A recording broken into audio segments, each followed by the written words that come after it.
E aí, E aí, cara? pobre? Como é que você tá? Vou bem demais, meu irmão. E você? Tô bem. Tá me ouvindo bem aí? Sim, o som tá show. Áudio também.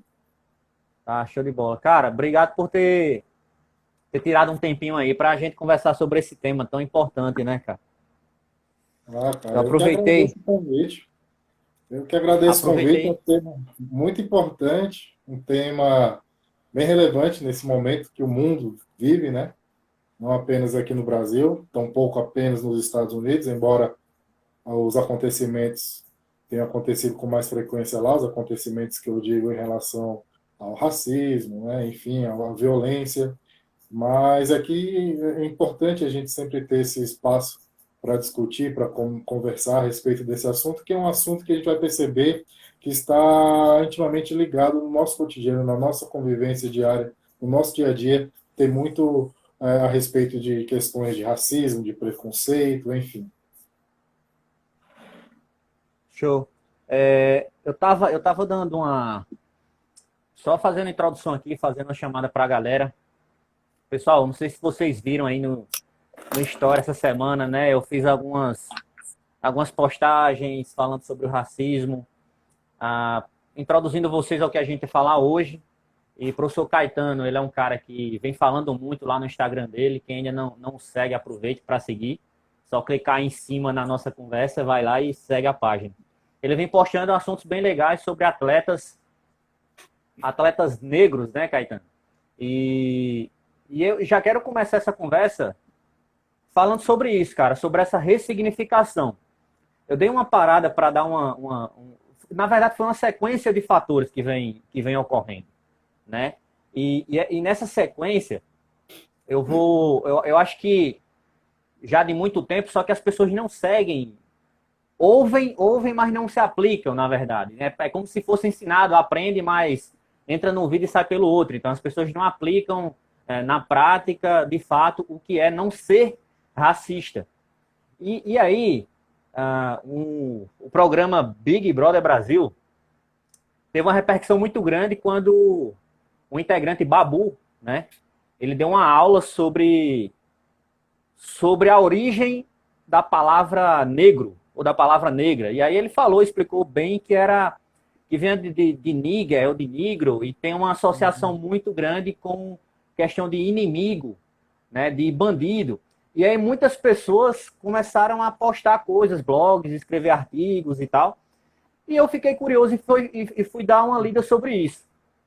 E aí, ah, um cara escreveu né, um artigo num blog onde ele mostrava o poder da palavra com a estratégia de ressignificação, né, de ressignificado. Por exemplo, o que o integrante lá do BBB Babu falou era que as pessoas, os negros americanos, não gostam de ser chamados de negros, Não. né? Se chamam de pretos, ou eles usam muito o termo black, né? O irmão, meus irmãos pretos, né? E Black aí a man. gente tem. Black man, e aqui a gente tem muito essa questão da utilização da palavra negro. E aí, cara, eu fiz uma brincadeira lá no Story, que era justamente pegando palavras, né, que esse cara citou lá no artigo dele, que era palavras que tinham sempre alusão, sempre terminava com o termo negro, eram palavras que não tinham sentido de coisas boas, por exemplo câmbio negro, buraco negro, futuro negro, sabe? Coisas desse tipo. E aí Eu eu vi. recebi, você viu? E aí eu recebi uma mensagem no meu direct dizendo o seguinte: não, mas aí você tem que ver a aplicabilidade da palavra. A palavra está nesse sentido aí porque não tem nada a ver com a questão do racismo. E na mesma hora eu fiquei, será que não é por isso que o pessoal está brigando tanto para ela ser ressignificada? Eu queria que você falasse mais sobre essa questão do negro para o preto. Eu queria que você ficasse à vontade para falar sobre isso. Boa, show de bola, Jays. Eu vi sim as suas publicações no Stories. Achei muito interessante o que você realmente colocou, porque aquilo é o que a gente vive no dia a dia, tá? O que eu falo a gente é as pessoas pretas, porque as pessoas pretas são de fato aquelas que sofrem, os preconceitos, que recebem essas conotações e que no fundo sente, né, toda aquela dor, toda aquela angústia e acaba sentindo também até o que seus antepassados tiveram. Então não é nem a questão da aplicabilidade, não, porque se a gente olhar o significado dessas terminologias, se olhar de fato o que realmente ela significa ali na sua raiz, no seu fundamento, na origem da palavra, veremos sim que há sim ações racistas, né? E eu entendo também essa pessoa quando ela falou que tem que ver qual o contexto da palavra, né? Aonde ela está inserida, em que contexto. E aí a gente cai num tipo de racismo muito comum no nosso país, que é o racismo estrutural. É exatamente o racismo estrutural que faz com que essas pessoas acham que certas situações, certas palavras, certas definições ou certos comportamentos sejam absolutamente normais, né? E de fato não é normal. Quando a gente começa a entender o seu significado, vê, opa, lá no fundo tem um pontinho, né, de verdade. E, na verdade, não vai ser um pontinho, vai ser a frase inteira verdadeira, né? E voltando um pouquinho sobre essa questão do negro, do preto, do inimigo, né? De fato, eu vi essa fala do integrante do Big Brother Brasil, Babu, onde ele deixou bem claro lá para os seus amigos, né, a diferença do negro e do preto, não é mesmo? E, de fato, a palavra negra vem de origem grega, que é negro, significava inimigos. Isso tudo, inimigos por quê? Isso tudo vem do tempo lá da escravatura, da escravidão, onde os europeus, a gente sabe quais são a etnia, né, europeia, brancos, são olhos azuis, cabelos loiros, né, e diferente deles não prestavam, eram inimigos. Então, o negro, que vem do enemy, né, o inimigos, e negro, não é utilizado nos Estados Unidos, exatamente porque a partir do momento que uma pessoa utiliza esse termo lá, seria como se ela estivesse voltando ao passado, dando afirmação que o tempo ainda dos escravos, aquele da escravidão, o que acontecia de ruim com os negros, ainda existe ali. Por exemplo, um exemplo bem claro que todos vão entender melhor. É como se eu chegasse na faculdade Heil Hitler e complementasse Heil Hitler, todo mundo. Então eu estaria, de certa forma, assumindo e afirmando que ainda existe o nazismo e que as pessoas que estão ali ainda apoiam o nazismo e acham aquilo ali uma ideologia muito correta, sendo que a gente sabe que o nazismo, o racismo, ele tem ali comportamentos de segregar, de separar, né, e sobretudo de discriminar. Então, por isso que nos Estados Unidos eles fazem questão de ser chamados de pretos, né? E aqui no Brasil também, Jason. Na verdade, que aqui no Brasil, se você perguntar para a maioria das pessoas pretas, se elas preferem ser chamadas de negro ou de preto, eles vão falar, não, vocês têm que me chamar de preto porque eu sou preto.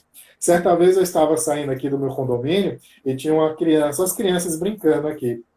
Criança pequena mesmo, fundamental 1, o nível de escolaridade delas. E aí tinha criança e tinha os pais também, os responsáveis. Eu estava saindo para trabalhar e a menina, Caetano, vem cá. Aí eu, oi. Qual é a sua cor? A minha cor eu sou preto. Ela, você é preto? Eu sou preto. Tá bom.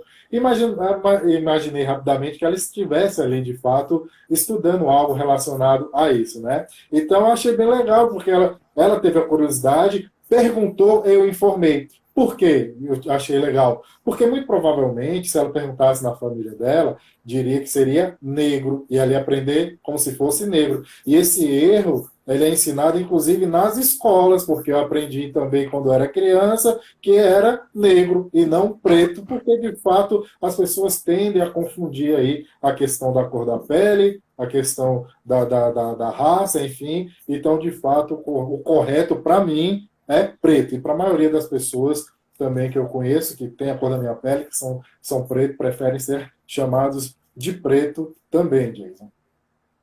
Show. Caeta, você fez um link com que eu vou perguntar aqui para você agora, ficou legal? Que é sobre, quando você falou na escola, né, que provavelmente a criança estava estudando sobre isso e tal, e você falou sobre a família, tem uma coisa muito, eu vou falar por mim, né, você sabe que eu sou um cara muito brincalhão, e eu sou aqui muito regional, né? Sim. Lá do interior do sertão. E eu venho refletindo o que eu falava quando eu era criança, tá? Sobre os meus amigos, como é que eu brincava. E eu anotei algumas coisas aqui. Eu anotei e eu fui buscar lá na minha memória de onde era que provavelmente eu fui influenciado a chamar as pessoas assim. Então, por exemplo, eu coloquei aqui a minha fala como se fosse, na verdade não é como se fosse, eu acho que é o que eu acredito hoje. Se você discordar, fica à vontade, mas eu acho que a sociedade ela é racista e pronto. Tá? É isso que eu acho. A sociedade ela é racista. Tá? E quando eu falo a sociedade, eu falo alguém da minha família, algum ex-professor meu lá da escola, eu tô falando todo mundo. Sim. Tá? Se tem 20, pelo menos um ali pegou pesado em alguma coisa nesse tipo. Né? E às vezes quando se sente, por exemplo, não sei, mas como é que eu posso dizer? Confrontado, bate um, por exemplo, se alguém de destaque que ganhou alguma coisa for uma pessoa preta, bate aquele confronto, um complexo de inferioridade que faz assim, não era para esse nego ter ganhado. Tá entendendo o que eu tô falando? Já utiliza uma palavra marginalizada que de fato, para mim, caracteriza uma sociedade ainda muito racista. Então eu deixei aqui anotado, por exemplo, escola, família, amigos, relacionamento. Por exemplo, eu coloquei lá na Story, isso eu vi na escola, cara. Isso foi na escola. Quando eu estudava, a Rafaela, minha esposa, brinca comigo. Sua memória é a memória de um elefante. Deve ser pelo tamanho da minha cabeça, né? Tudo bem. Mas por quê, cara? Eu me lembro que minha mãe comprava lápis de cor, sabe? Nas caixinhas. E tinha lá, e quando eu pegava um desenho, que não tinha nem impressora, você é desse tempo, sabe? Que imprimia naquelas folhas A4 lá com álcool, não esqueci até o nome do negócio. Você chegava bêbado em casa, eu acho que foi dali que eu comecei a beber, você ficava bêbado em casa, cheiro de álcool. E aí eu queria pintar. E na recomendação do dever de casa, tinha até uma casinha desenhada em cima, dever de casa. Eu nunca vi uma casa daquele jeito, mas era uma casinha em cima. E eu ia pintar, tinha lá, pintada e cor da pele. Velho, nas coleções, na caixa tinha a cor da pele. E a cor da pele que tinha lá era tipo um rosa claro, um salmão, sabe?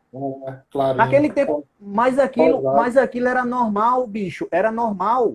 Então eu ficava me perguntando, hoje eu me pergunto, não naquele tempo, né? Mas hoje eu me pergunto, como é que as pessoas aceitavam? Entendeu? Tipo, um cara preto que tá lá com o filho lá na alfabetização, nem existe mais, mas chegava em casa e tinha lá pintado a cor da pele e o cara permitia, bicho. Pois é. Entendeu? E aí eu ouvi falar, eu não cheguei a buscar fontes, que uma grande empresa, uma grande marca de lápis de cores tinha recebido uma multa milionária sobre isso, e aí voltou atrás, e inclusive fez vários lançamentos com uma coleção chamada Lápis de Cor da Pele. E aí você tem todas as cores possíveis. Né? Desde o salmão do rosa claro, ao mais branco, a uma cor mais amarelada, a uma cor mais escura, mais bege, enfim. Sabe, tentou, na verdade usou o marketing aí, né? Usou o capitalismo e o capitalismo mais uma vez venceu. Que ela usou essa briga para lançar uma outra coleção e as pessoas ficarem mais calmas sobre isso. Não sei se você lembra dessa coisa da cor da pele. Lembro muito. E essa empresa aí, o que ela fez? Ela se desculpou, pediu desculpa. Aqui no Brasil é assim. Você trata alguém com racismo, aí você vai lá e pede desculpa. A pessoa estava estressada, estava com problema, perdeu o emprego. Ou seja, se eu estiver estressado, com problema e perder emprego, eu posso sair por aí cometendo crimes que depois eu peço desculpa, né? Mas na questão aí, quando se fala em racismo, injúria, discriminação, de forma mais abrangente, basta fazer isso. E isso se repete todos os dias no nosso país. E essa cor da pele, Jason, eu lembro muito bem, e eu lembro de episódios da minha infância na fase escolar. Olha só para você ver como a questão da discriminação, do racismo, ela é cruel, ela é violenta, ela deixa feridas. Eu, na terceira série, estudava em Brasília, numa escola pública. Na verdade, eu só estudei em escola pública. Meus pais não tinham condição de pagar a escola particular Eu para mim. também, cara. Eu também. Só escola pública, né, Jason? Então, da creche até a universidade, é ensino público, foi o que eu tive, é o único que eu tive condições de adentrar. E quando se fala em instituição de nível superior, né, universidade pública, aí já muda, né, a visão das pessoas, né, as pessoas já olham diferente, mas quando se fala ensino fundamental, um, médio, creche, enfim, as pessoas já olham diferente, porque era realmente a condição que meus pais tinham. Então, eu lembro muito bem, na terceira série, fazendo esses desenhos, e aí era Dia das Mães, e tinha que desenhar as mães. E aí eu desenhei minha mãe, fiz o contorno direitinho, de vestido, a bolsa do lado, que eu tinha muita visão da minha mãe com a bolsa no lado, porque trabalhava muito o dia todo, e ela colocava a mão na bolsa, já sabia que ia trabalhar. Saía de manhã, eu só sabia que ia ver minha mãe à noite, né? Tanto que ela trabalhava. E quando eu fui pintar o rosto dela, os braços dela, eu peguei o quê? A cor de pele, não é? O lápis cor de pele, que no caso, no meu caso, no caso da minha mãe é marrom. Eu peguei um marronzinho e pintei. E quando eu pintei de marrom, as pessoas riram. KKKK, é cor da pele, não é essa cor não. E a professora, o que foi? A professora viu e riu. E aí eu fiquei com tanta vergonha que esse desenho era para pregar no mural. E quando chegasse no Dia das Mães, que as mães fossem para lá, no dia da confraternização, era para levar a mãe e mostrar, ó, mãe, o desenho. Eu tive tanta vergonha porque os colegas riram, a professora riu, que eu não levei minha mãe para ver meu desenho. Por vergonha, porque ela estava pintado de marrom, marrom escuro, né? Ou seja, preto, eu fiquei com essa vergonha. Então, ou seja, já faz quanto tempo? Estou com 40 anos, fazem mais de 3 décadas, né? Enfim, e eu tenho isso ainda na minha mente, como eu tenho outras e outras situações Cara, na história. e como foi a reação da professora? Teve alguma intervenção sobre isso? Falou, não, né? Rio, ela só riu. Eu lembro o nome, ó. Lembro da escola, lembro o nome dos meninos que riram de mim, lembro o nome da professora. Eu sei de tudo porque ficou gravado, machucou muito porque as pessoas agiram de certa forma ali comigo, discriminando a cor da minha pele, da pele da minha mãe. Porque era uma escola pública, Jays, mas o ensino público lá em Brasília, pelo menos no meu tempo, era muito bom, né? E era uma escola pública em aqui vocês chamam de bairro, mas lá a gente chama de cidade satélite, né? Em uma Sim. quadra de Brasília, na cidade satélite de Brasília, é uma quadra muito valorizada, as pessoas têm poder aquisitivo muito grande. Então, quando eu ia para a escola de ônibus, enfim, os meninos iam com o motorista deixava, buscava, enfim, sabe? Então, era diferente. Na escola, alunos negros, pretos, tinham poucos, a gente contava, eu lembro muito, olha só, eu lembro muito. Tinha eu e tinha Martins, um menino que era preto. E depois chegou Robson, e depois foi chegando Fernando. Olha só, em uma escola eu lembrava de 4 meninos pretos porque eu achava legal. Caramba, tem mais preto, não tem só eu preto aqui. Porque o restante não era. Era branco, cabelinho liso, loirinho, enfim. E eu achava lindo também, branco, cabelo liso, olho azulzinho. Achava o máximo, né? E eu aprendi que essa questão de discriminar pela cor, ela acontecia comigo desde muito cedo, e muito cedo, principalmente na escola. O primeiro lugar que foi discriminado. O meu nome, João Caetano. Qual era o meu apelido na terceira série? João Pretano. E os meninos riam, os meninos caçoavam, pretano, pretano, pretano, né? Me chamavam de tantos outros nomes, mas esse eu lembro muito bem. Pô, por que esses caras fazem isso? E como eu era minoria, ou único, para não dizer único, e todo mundo caçoava, todo mundo ria, não adianta eu cair de frente, brigar, reclamar, não adiantava recorrer para a professora, porque a professora riu de mim a primeira vez. E se eu fosse lá, ela ri de novo. E um medo que eu tinha. Você já ficou bloqueado, né, cara? Você já foi bloqueado Demais, pela sua autoridade ali, né, na sala. demais. E um medo que eu tinha de chegar lá e não só a turma rir de mim, mas a professora rir mais uma vez de mim. Então, por muito tempo eu fiquei levando. Por um tempo eu achava até que as pessoas me tratavam mal, ou me descartavam, me tiravam de tempo, por eu ser feio. Caramba, eu sou muito feio. Por que por ser feio? Porque as pessoas eram, como eu disse, tinha um padrão de beleza que era cobrado e é cobrado até hoje. Branco, loiro, olhos azuis, cabelo liso. Eu era totalmente o oposto. Então, para mim, eu era o feio. Eu era o feio. Pô, por que eu sou assim? Por que meu cabelo é preto? Por que não sei o quê? Eu queria ser, eu achava que era feio. Ah, deve ser porque eu sou feio. A menina não olha pra mim porque eu sou feio. A mãe daquela garota, ou o pai daquele garoto, não gosta que eu bato bafo com ele, que eu jogo futebol com ele, porque eu sou feio, não sei o quê, né? Enfim. E aí foi indo. Isso, não, olha só, terceira série, Jason. Tô aí. Imagine até chegar aos dias de hoje, né? Quantas e quantas situações. A situação Ó, mais frequente de preconceito que eu tive, rapidinho, Jason, foi agora, assim que começou a pandemia, que eu estava andando aqui na minha rua, eu moro aqui do lado da faculdade, não é? E aí eu estava andando, estava indo para academia, roupa de quem ia treinar, enfim. E aí vi uma mulher na mesma via, no passeio, vocês chamam de calçada, no passeio, eu indo e ela vindo. Quando ela me viu, ela agarrou as duas, parou, agarrou as duas mãos, a bolsa com as duas mãos, olhou para um lado, para o outro e correu para o outro lado da pista. E eu só olhei para ela e balancei a cabeça e continuei meu rumo. Ou seja, ela me julgou, né? E aí esse julgamento, esse pré-conceito, ou seja, o preconceito, aquele conceito que você tem sem nenhum conhecimento da causa, né? Enfim, fez com que ela se assustasse, que ela me julgasse uma pessoa má, um bandido, um ladrão, e que por segurança dela, ela deveria se afastar de mim e não passar por mim e me cumprimentar. Bom dia, boa tarde, siga bem. sensacional, cara. Você sabe que você me falou isso, né? Você tinha comentado isso comigo, eu fiquei sabendo. E nessa hora, assim, cara, a gente é muito parecido em relação a brincadeiras, né? Nós somos muito parecidos em relação a isso. Para quem é mais íntimo da gente, sabe que a gente tem um nível de brincadeira meio hard em algumas coisas desse sentido. E, É. velho, quando você me falou, eu fiquei, velho, bicho, eu jurava, sério, eu jurava que você ia fazer um medão assim. Segura a bolsa que eu vou pegar a sua bolsa. A vontade que dá, né? Pô, Ah, a vontade, tá é. o velhinho do Bora, bora, coração. corre, corre que eu vou pegar essa bolsa.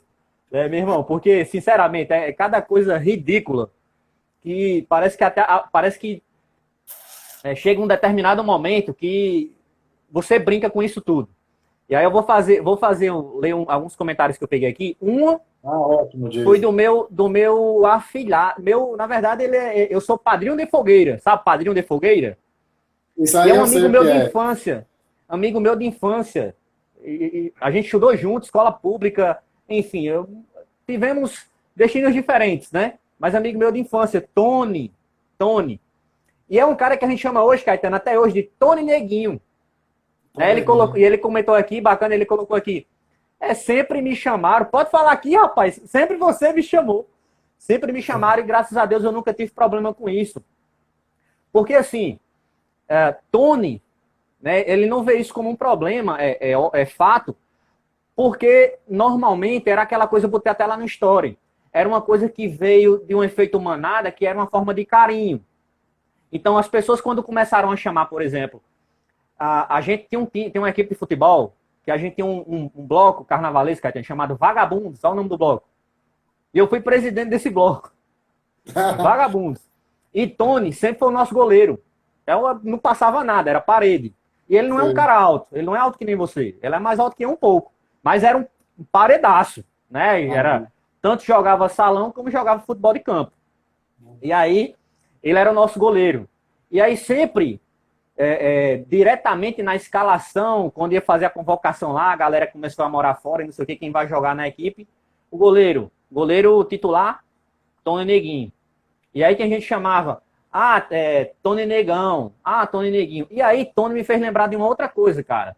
A gente tem um grupo de WhatsApp, eu confesso, eu peço desculpa a muitos desses meus amigos aí de infância, né, que pela essa nossa vida corrida, eu não sou tão participativo em alguns grupos de WhatsApp. Né? Às vezes eu até converso com o Rafael, às vezes eu fico um pouco triste, que eu acho que a galera pensa que, sabe, pô, a galera tá pensando o que de mim? Não é nada disso, é porque é tempo mesmo. Covid. É, E aí Covid. tem um desses amigos dentro do grupo do WhatsApp, viu, Tony? Acabei de lembrar aqui de outro cara, que a galera, Eduardo, e a galera chama ele de Babuíno. Porque é um cara negro, preto, com olho muito verde mesmo, sabe aquele verde de destaque? E ele andava com a gente, a galera começava a fazer essa associação. Fala, porra, aí hoje, velho, aí hoje você para analisar, faz assim, a maioria dos meus amigos, se estiver assistindo, deve estar pensando assim, ah, não, Jason, porra, mas é uma forma carinhosa. Mas aí eu preciso parar e analisar de onde foi que veio, sabe?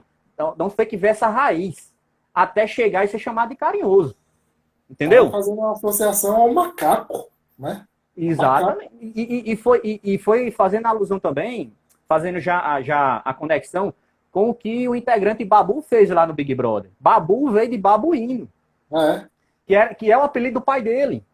Uhum. E ele disse que ficou muito agressivo, ele grandão, um amigo dele, deficiente físico, um cadeirante, chamou ele de babuíno, e aí ele olhou para trás, ele conta essa história numa entrevista para, não lembro para quem foi, mas ele olhou para trás, e quando olhou para trás era o amigo dele, o cadeirante, e falou assim, porra, meu irmão, olha só agora o destino, você na cadeira de roda, ao meu tamanho, você chama de babuíno?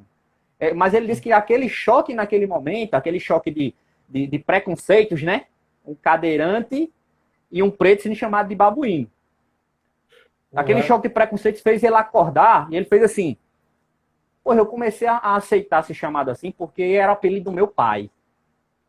E ele era muito parecido com o pai dele, é parecido com o pai dele e tal, e ele começou e gostou do Babu, né? Do abreviado, e aí ficou Babu Santana. Enfim, é o que a gente chama de ressignificado, né? Você pegar uma coisa que estava lhe fazendo mal e ressignificou aquilo para que, de fato, lembrando que ele não parou de lutar sobre isso. Não. Ele é um forte influenciador, até mesmo depois do programa ficou mais forte ainda, Mais para forte, lutar eles sobre contra bastante. o racismo. Caeta, eu coloquei também lá no Story, eu queria que você comentasse um pouquinho sobre falas que eu vou fazer aqui agora. Não são falas minhas, tá? Foram alunos nossos, né? Já a maioria formados, que são pretos. Eu coloquei lá no story lá. Você já sofreu algum ato de preconceito ou racismo? Manda um direct pra mim, velho, e mandaram. Assim, eu fiquei felizão, porque se abriram de uma forma que eu preciso ler isso aqui pra você, tá? Então, Leia. eu vou ler aqui mais ou menos como foi escrito. Tá? Uma pessoa colocou aqui dizendo que diretamente sofre isso, algumas vezes, e já foi várias vezes seguido pela polícia até em casa. Ah, Quando, já quando fui seguir. saía quando saía lá do Uni, quando acabava a aula, ele ia para casa e era sempre seguido, muitas vezes seguido a polícia até em casa. Ah, Depois de ser questionado para onde eu ia, mas acontece muito mais com o meu pai. Ele é sempre seguido em loja. Sempre é feita abordagens com ele quando ele entra em lojas, cara. Eu ia falar Pede isso. informação. Ó, olha só isso. Pessoas em eventos, tipo, quando meu pai entra em casamento, aniversário de 15 anos, formatura, as pessoas sempre pedem informação a ele como se ele fosse o porteiro ou segurança. É clássico, Jason. É clássico isso. Eu ia falar de seguir, eu nunca fui seguido, não, por policial, não. Mas já teve, eu estava comentando até com um aluno meu esses dias. Teve um percurso que eu fiz de menos de uns 8 a 10 quilômetros com o carro. Parei em 3 blitz, assim, seguido. Então, 3 blitz. Caramba, não pode ser. Mas já fui muitas vezes seguido e observado em shopping, em lojas, em supermercado. E aí, o que eu aprendi? Eu aprendi que vai entrar em loja, você não pode entrar de bolsa ou de mochila, porque vão te revistar, assim como já me revistaram, não só uma vez, várias vezes, né? Aprendi que comprou alguma coisa, essa nota fiscal ela deve ser pedida sempre. O brasileiro agora que está começando a ter o hábito, né, de pedir nota fiscal. Mas o preto, ele pede nota fiscal até num chiclete que ele compra e põe no bolso, porque a primeira coisa que vai falar é: cadê? De quem isso aí? É meu. Cadê a nota fiscal? E tem que apresentar. Já aconteceu de eu estar andando de bicicleta, a polícia me parar, revistar tudo, pedir documento, eu mostrei meu documento e perguntou: e o documento da bicicleta? O que tem? Aí eu perguntei: o que tem? Tá aí com você? Não, tá em casa. O senhor quer que eu ande com o documento da bicicleta também? Aí ele foi e ficou assim, né? Deu um passo para trás e tal. Muito comum. Então, nota fiscal, andar sem bolsa, não andar desacompanhado, que você está, se você estiver desacompanhado, também parece que os olhares dos seguranças, da polícia, das pessoas ali crescem em cima de você. É muito comum. Sabe aquela sensação, você já deve ter tido, Diego, sabe aquela sensação de você entrar em um lugar e parece que as pessoas estão te olhando Cara, sem parar? deixa eu, Sabe essa deixa eu, sensação? deixa eu... Sei, sabe por que que eu sei? Não, Ah, eu não sou preto, tá aqui, né? uhum. Ó, não sou. Mas por que que eu sei? Você sabe que que eu fui um cara, até hoje eu sou, né? Mas eu fui um cara que eu tenho que eu comecei de baixo mesmo. Então, por exemplo, uma coisa que eu percebi muito aqui em Natal, né? E, enfim, quando eu morei em Mossoró, Sim. eu sofri isso várias vezes, porque eu morava num bairro periférico e conhecido, né? Um pouco não, vamos dizer, ele é perigoso. O bairro que eu morei lá 7 anos. Mas, graças a Deus, sempre soube entrar e soube Tá sair. Respeitei travando um todo pouquinho. mundo e... Espera aí, tá travando um Tá travando pouquinho. ainda? Tá, Tá me ouvindo? tá, tô vendo. Vai, continue. Você morava num Tá bairro ouvindo? periférico? Isso. E lá é um pouco perigoso, né? E aí eu andei sempre de moto. Então, quando eu vim pra cá, pra Natal, meu transporte era uma moto. Eu ainda tenho uma moto. E aí eu comecei a perceber em locais que eu frequentava que eu me sentia mal, porque se eu chegasse de moto, eu e Rafa, às vezes eu ficava até. Tipo, eu ficava meio envergonhado mesmo, até pro Rafa, sabe? Porque eu chegava num local, tipo, de capacete, aquele já começava a me dar um bloqueio, a me fazer mal. Se eu chegasse pra jantar num restaurante com ela, e eu chegasse numa moto porque eu tava de capacete, velho, de moto, é tipo como se motociclista ia fazer um arrastão naquela hora ali. Ou Então, então, eu confesso que eu me sentia muito mal, bicho. Eu me sentia ou muito então mal, você porque. está assinando um atestado de pobreza. É, As pessoas é. te olham Isso. diferente. Você vai para um restaurante legal, vai para um local legal e vai de moto, é porque você não tem dinheiro para comprar carro. E se você não tem dinheiro para comprar carro, você não tem, né, a grana, você não é uma pessoa importante, enfim. Então, muitos julgamentos acontecem por conta do que a pessoa tem, do que a pessoa veste, do que a pessoa não tem. Exato. E aí eu vou aproveitar para ler um outro comentário aqui. Também é um aluno nosso. Tá me ouvindo? Sim, Ele falou assim, ó, cara, eu sofro racismo diariamente, com nenhuma declaração, mas sim com olhares de desconfianças. Esses dias eu fui pegar meu computador de moto em um bairro nobre e tive que esperar um pouco na rua até que a pessoa me atendesse. Ou seja, ele chegou na loja, na vitrine, lá na porta de vidro, não abriram para ele, ficaram analisando ele. Olha o que aconteceu. Então ele ficou esperando na rua até que abrissem a porta para ele. Tive a sensação que chamaram a polícia, porque o tempo que eu fiquei fora na loja esperando que abrissem, a viatura fez a ronda, passou 2 vezes a cada 15 minutos por mim. Né? Então ele. Pode ser que sim, né?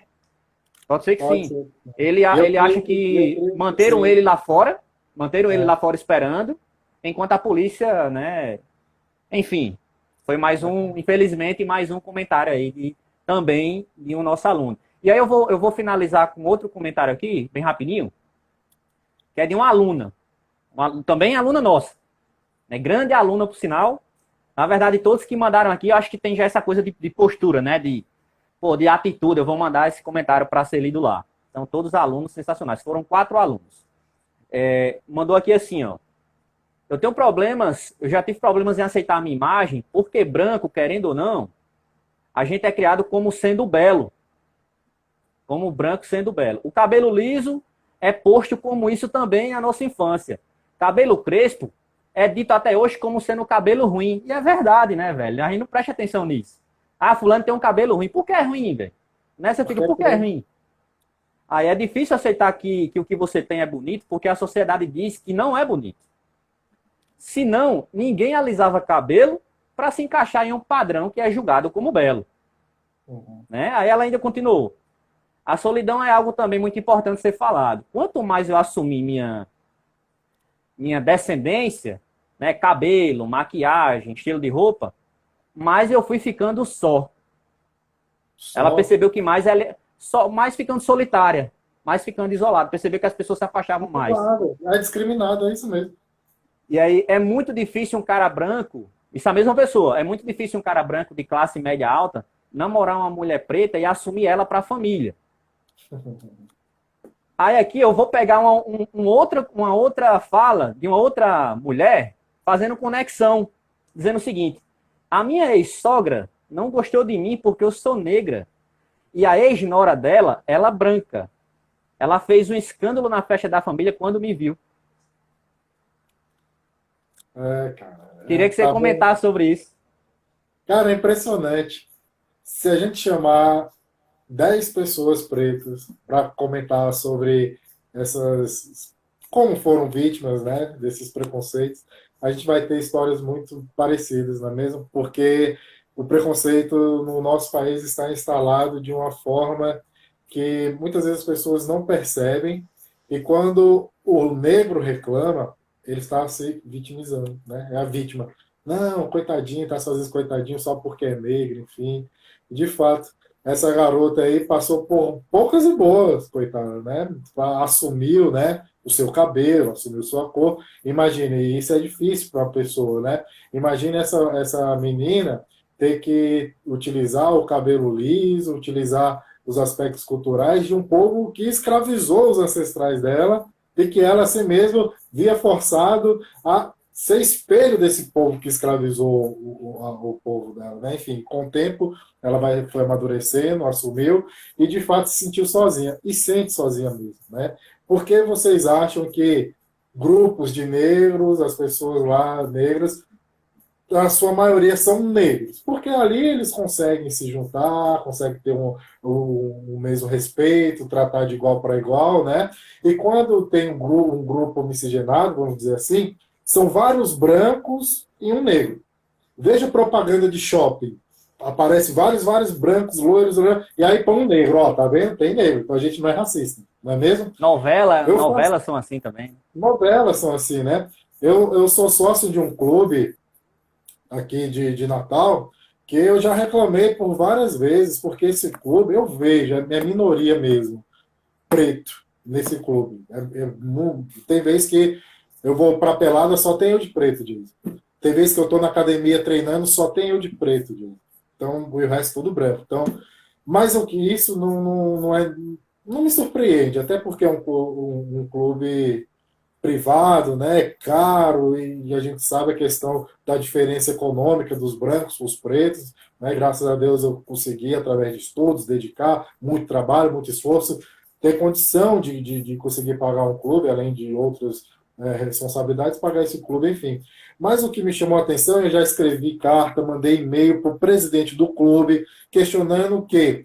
Porque quando eles vão fazer propagandas, a rede social, o Instagram, enfim, por exemplo, Dia das Crianças, Dia dos Pais, enfim, colocam a família branca e loira e não colocam preto. E aí eu contei, Jason, a quantidade dessas publicações, o Clube da Família, o tal, de 100 publicações com famílias, com pessoas, com seres humanos, de 100, 4 tinha pelo menos um negro. Os outros, 96, brancos, cabelo loiro e olhos verdes. E aí eu perguntei no e-mail, não é da família Potiguar? Não representa? Por que a família Potiguar é assim? A gente sabe que não é. A família Potiguar não é loira. Isso aí são os escandinavos. Nós somos miscigenados, nós temos muitos pretos. Né? Embora seja minoria lá no clube, mas é a maioria na sociedade. Ou será que a família que eles desejam é esse perfil?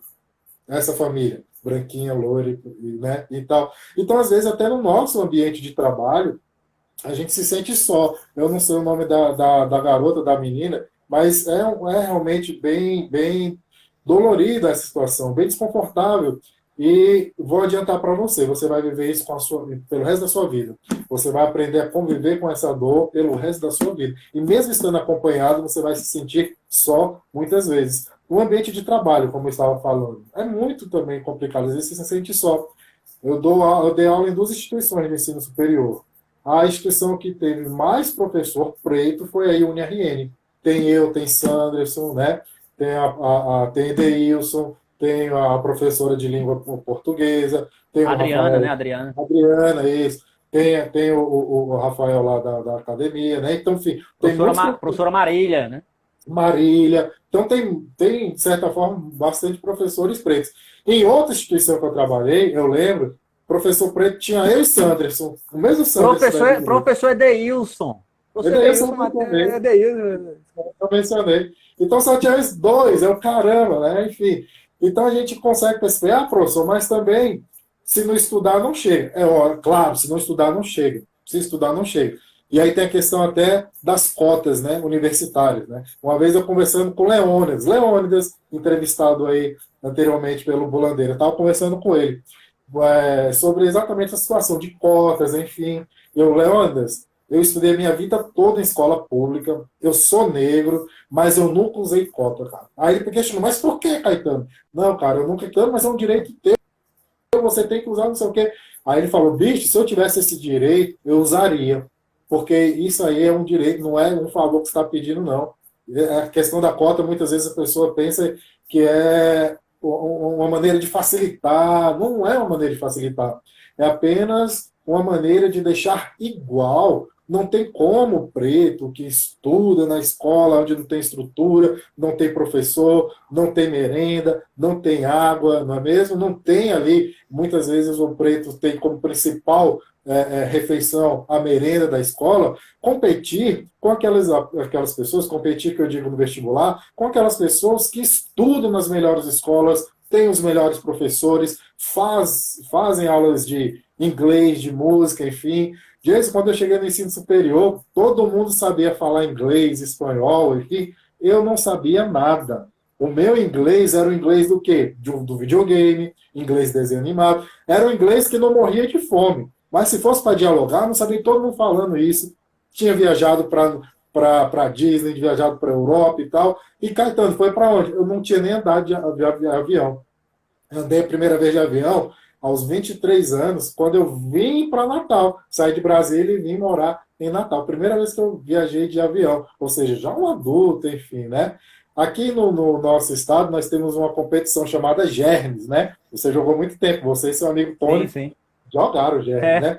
Sim, E com certeza. de um tempo para cá, o saudosismo, né, das pessoas mais antigas, mais velhas, que participaram dos Germes, fez com que eles criassem um novo tipo de germes, germes para adultos do futebol. Então hoje tem um germes de futebol e de futsal para adultos. E aí são aqueles ex-alunos do Marista, do SEI, os ex-alunos de todas as escolas, né, vamos dizer assim, do Salesiano, e eles participam dos germes. Ou seja, e aí é engraçado, porque as pessoas começaram a me conhecer aqui em Natal a partir de 2003, quando eu vim para cá.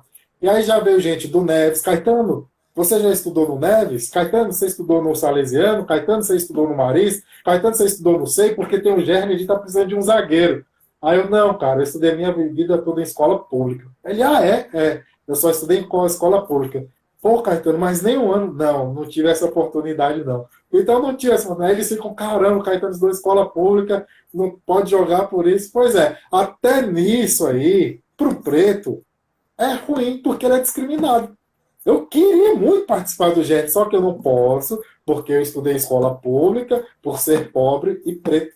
Então, por isso, eu não posso ser convidado nem do Marista, eu não posso ser convidado nem do Salesiano, eu não posso ser convidado nem do SEI, porque o regulamento não permite. Eu tenho que estudar pelo menos um ano em uma dessas escolas. Ou seja, o esporte que era para ser um meio de inclusão, né? A gente fala muito de inclusão, principalmente na infância, na adolescência, enfim, na fase adulta, adulto velho já, 40 anos, está sendo aí um método de exclusão. Não pode.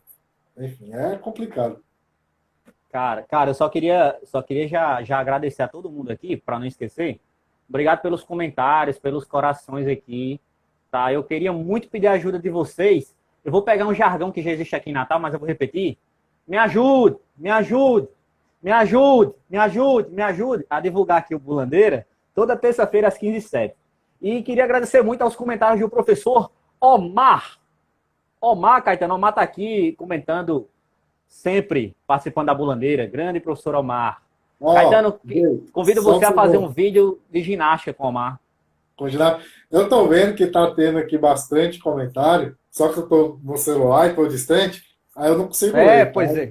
Eu também, pessoal. Tá muito rápido aqui, eu também não tô. É Se verdade. eu, se eu for ler, eu vou ter que fazer isso aqui, ó. Aí eu consigo ler. Então, deixa pra James aí. Caeta, vamos falar um pouquinho dos seus posts, cara. O que foi que levou você a postar sobre atletas pretos? O que foi que levou você a postar sobre isso? Primeiro que me levou a postar sobre os pretos foi exatamente essa situação que o mundo vive, principalmente depois da morte de Floyd nos Estados Unidos, onde as pessoas começaram a olhar mais a questão dos direitos dos pretos, que são os mesmos direitos do branco, não é mesmo? Mas só que dos pretos muitas vezes não são respeitados. E aí eu tive uma ideia de fazer com que realizasse certas postagens, né, onde demonstrasse de fato que o preto ele é tão capaz quanto o branco, que o preto tem as mesmas capacidades, que o preto tem as mesmas aptidões, né? Enfim, então isso foi o que motivou. E aí nas postagens eu faço até questão de deixar claro, né, que os pretos estão conseguindo tanto sucesso, ou conseguiram, né, muitos deles já se aposentaram no desporto, exatamente porque tiveram oportunidades, chances foram passadas para ele. Nós temos o caso aí de Hamilton na Fórmula 1, primeiro piloto preto que teve essa oportunidade e conseguiu, né? Grandes feitos. E é o cara, né? E é o cara da Fórmula 1, né? Muitos cogitam ele aí para alguns anos ser considerado o melhor de todos os tempos, né? Logo após de Schumacher, dentre outros, né? E aí também vem uma ideia, Jason, bem legal, porque não era falar apenas dos atletas homens, das atletas também. Por quê? Imagine eu, homem, preto, nordestino, professor. Imagine quanto preconceito eu sofro. E a mulher, o preconceito é ainda maior, cara, superior. Eu imagino o que as mulheres passam todos os dias. Questões de preconceito, de machismo, enfim. E aí eu separei algumas postagens exatamente para falar sobre as mulheres, sobre o potencial, para que de fato elas se empoderem e conheçam ali seus direitos, suas capacidades, que elas são tão grandes quanto qualquer pessoa. Falei de Daiane, falei de Mireia Luiz, né? Amanhã farei a postagem, já dando spoiler, alguns acertaram lá na dica de Rafaela, a nossa judoca, campeã olímpica. Você participou dos Jogos Olímpicos, você arbitrou os Jogos Olímpicos do Rio de Janeiro, você sabe muito bem quem é essa atleta, enfim, né? Exatamente porque muitas vezes os alunos até perguntam, professor, por que os pretos estão tendo tanto sucesso no esporte? Antes não tinha, agora está tendo, o que está acontecendo? Acesso. Estão tendo acesso a fisiologistas, a nutricionistas, né? Estão tendo acesso à pista de atletismo oficial, à sapatilha, à suplementação, a psicólogo, tudo que o branco tinha acesso anteriormente, os pretos estão tendo agora, então eles estão aproveitando, como o branco aproveitou por muito tempo, não é mesmo? Então tudo isso eu decidi colocar lá exatamente para as pessoas tirar um pouco ali da sua cabeça, né, do seu pensamento, aquela imagem do preto coitadinho, do preto incapaz, porque mesmo diante de todas as diversidades, o cara vai lá e consegue, né? Eu li essa semana uma postagem de Didier Drogba, o ex-jogador, conhece? Didier Muito. Drogba jogou no Chelsea, né? Seleção da Costa do Marfim. E ele jogou profissionalmente no seu país de origem, Costa do Marfim, depois foi contratado por clubes europeus.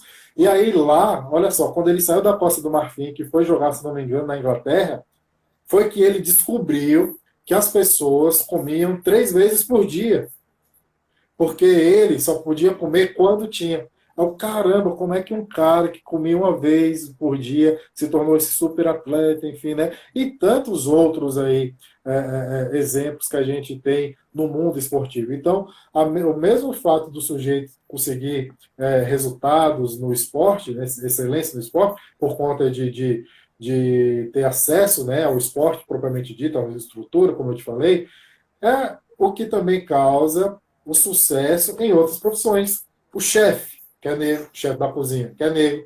O presidente, o Barack Obama, que é negro, né? Enfim. E tantos outros, assim como a mulher também.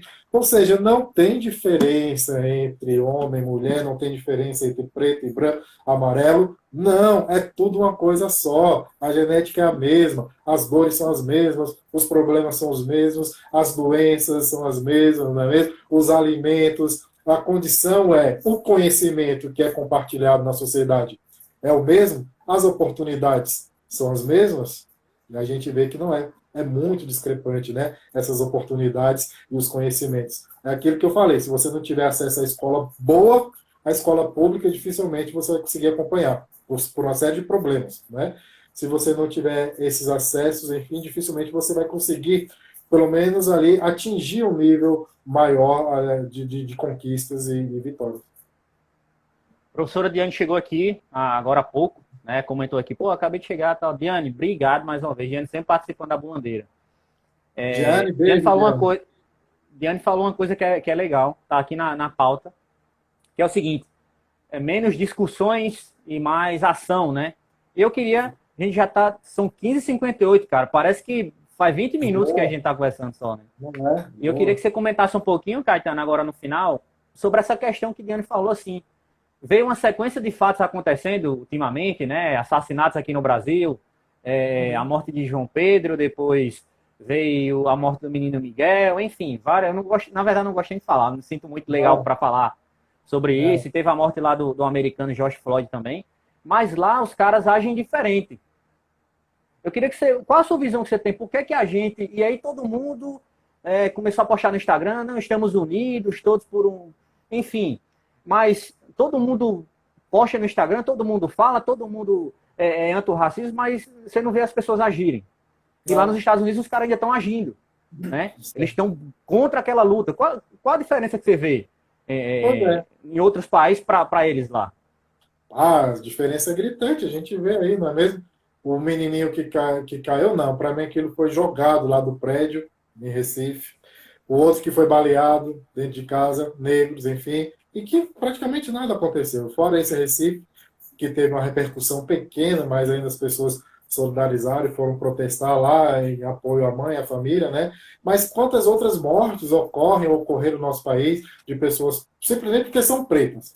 Estão andando na rua para ter um preto e vão matar, né? Enfim, é basicamente isso a maioria dos crimes, né? Aqui no Brasil, Jason, existe são 56% aproximadamente de pessoas que se autodenominam entre pretos ou pardas. Pretos ou pardas. Nos Estados Unidos, são 13% de pretos. Ou você é branco, ou você é preto nos Estados Unidos. No Brasil, são 11 associações de Caramba. 11. Preto, pardo, moreno claro, moreno escuro, café com leite. Sabe de uma coisa? Cor de burro fugido, já ouviu esse termo? Muitas Já pessoas. ouvi. Pois tem pessoas que se denominam dessa cor. Ou seja, por que isso acontece no Brasil? Isso acontece no Brasil por conta de fatores históricos. A sociedade europeia que nos colonizou, ao nos colonizar, elas tinham a certeza, né, em mente, a certeza que os europeus eram mais inteligentes, mais capacitados do que os pretos e os índios. Então, quando colonizaram aqui, a tentativa era de principalmente que os brancos, né, estivessem aqui para colonizar e posteriormente, possivelmente, povoar. Enfim. E quando isso aconteceu, via-se que, com o passar do tempo, essa ideia ainda demorou, ainda existia, como existe até hoje. Então as pessoas, aqui, sabe aquela conversinha que você falou, do preto, como é que é? Denegrir a imagem, não é? Câmbio negro, mercado A palavra denegrir, né? Denegrir. denegrir, né, a imagem, enfim, porque o negro ele é essa coisa exatamente voltada para as coisas ruins e as pessoas não queriam ser ruim, né? Tinha que ser brancas. Quanto mais próximo da branca, melhor para esse sujeito, melhor ele seria, bonzinho ele seria. Então, por isso tem todas essas denominações e não apenas preto e branco. Porque eu posso ser preto, mas não, preto, as pessoas vão me olhar diferente. Eu sou branco, eu sou preto. Não. E tem muitas pessoas que pensam e agem assim. Nos Estados Unidos, não. Nos Estados Unidos, lá, essa questão da segregação racial é muito forte, embora seja apenas 13% da população, tá? Preta, mas eles se unem bastante, são bem unidos. E lá, ou você é preto ou você é branco, não é miscigenado, não tem essa miscigenação. E por que não tem essa miscigenação? Por conta do preconceito também, que eles não, os brancos só tinham de fato ali as pretas para servir para outras coisas. E aqui no Brasil, os europeus utilizavam as pretas também como escrava sexual, eles estupravam as negras, as índias, então por isso que houve essa miscigenação. Muitas pessoas falam com muita alegria, né? Ah, meu país é um país miscigenado. Peraí, mas como houve essa miscigenação? Foi através de estupro, de violência, de morte. Foi por isso que houve essa miscigenação. Tem até aquela pessoa que se autodeclara mulata, que vem de mula, a mula, né? Enfim, ou seja, é bem complicado. Então, a grande diferença, Jason, que eu entendo é exatamente por isso, porque, embora seja minoria nos Estados Unidos, e aqui seja maioria, lá eles são mais unidos, conhecem mais os seus direitos e sabem que,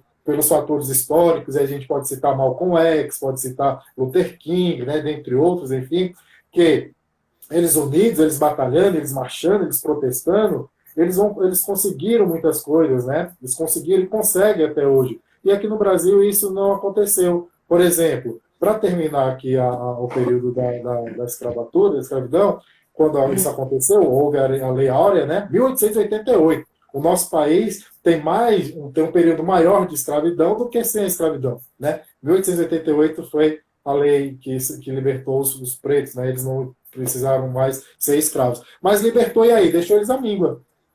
E eles não tinham emprego, não tinham estudo, não tinham trabalho, não tinham o que comer, não tinham o que vestir. E os pretos foram fazer o quê? Não tinham onde morar. Eles tiveram que sair de perto dos brancos, porque até leis foram elaboradas, lei de vadiagem. A pessoa que fosse preta e não tivesse emprego seria presa, porque era vadio, lei da vadiagem. Mas ali todos os pretos eram desempregados, porque eles trabalhavam na lavoura, eles eram escravos, não é mesmo?